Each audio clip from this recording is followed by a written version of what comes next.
One of the things that we hear a lot about in farming is how we need to keep increasing our soil carbon levels. How that's all, we just need to increase carbon and then we'll have so much more benefit and function in our system whilst pulling down carbon dioxide from the atmosphere and reducing our effects of climate change. In theory, this is really nice, but as farmers, we know how hard it is to just hold our carbon in the system and then how much effort is required to continually build that. So when we think about organic matter and carbon in our system, we always think about a black box, really, as a stable thing that doesn't really do much. But in fact, all the organic matter and carbon in this soil is continually cycling and functioning.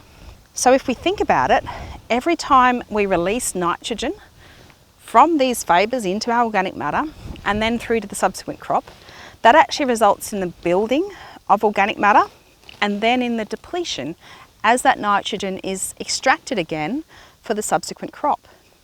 When we extract that nitrogen through microbial processes, that results in the loss of carbon dioxide into the atmosphere due to those microbes respiring or breathing CO2 back into the atmosphere. So it makes sense that every time we mineralise nitrogen and bring it back for crop use, we're drawing down our carbon levels in that system as well. So in fact, if we're maintaining our carbon, that means that we're actually replacing what we're taking out. So that nitrogen that we've pulled out for plant use and the carbon dioxide that we've lost through that process has actually come back into our organic matter over time through our residues and through our other plant activities. So in essence, maintaining organic matter and carbon in our system is actually a highly active process and very dynamic, which means that it's very hard just to hold and maintain that. So if we are doing that, we're actually doing a lot better than what we give credit for. So just maintaining our soil carbon levels is actually a sign of a sustainable farming system because we're continually drawing down. So as we draw down, we've been replacing it. We just haven't realised that we're doing it.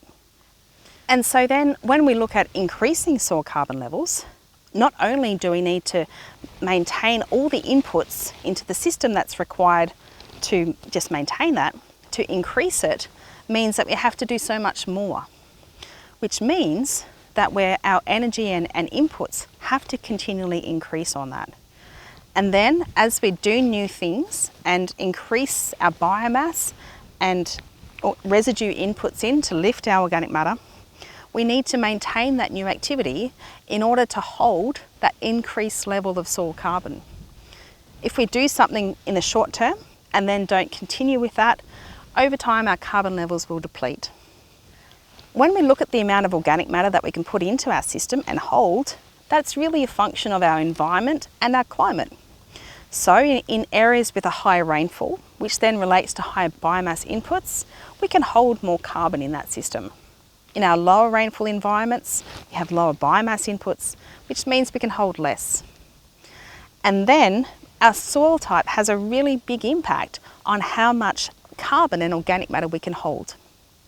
We know that our sandy soils kind of operate like styrofoam balls, very little in the way of chemical bonding, which means that we can't hold a lot of organic matter in our sandy soils.